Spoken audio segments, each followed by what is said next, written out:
Messages to Young People. Chapter 70. Faithfulness in Service. Those who are unfaithful in the least of temporal affairs will be unfaithful in responsibilities of greater importance.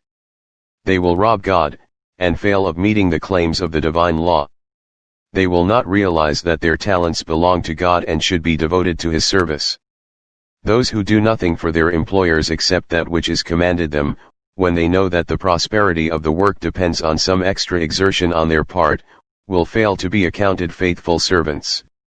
There are many things not specified that wait to be done, that come directly under the notice of the one employed.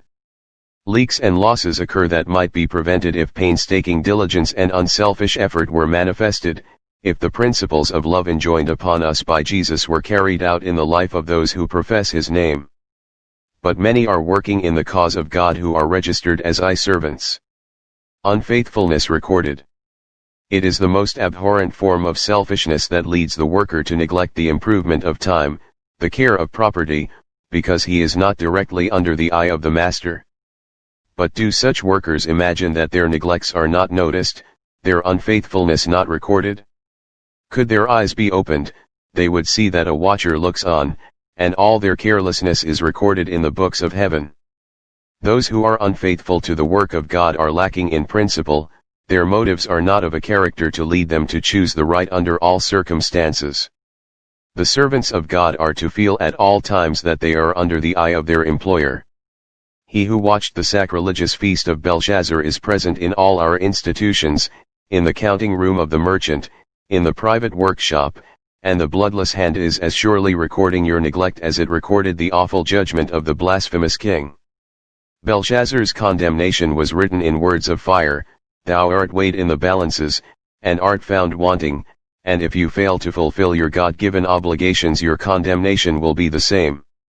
True motives in service. There are many who profess to be Christians who are not united with Christ. Their daily life, their spirit, testifies that Christ is not formed within, the hope of glory. They cannot be depended upon, they cannot be trusted.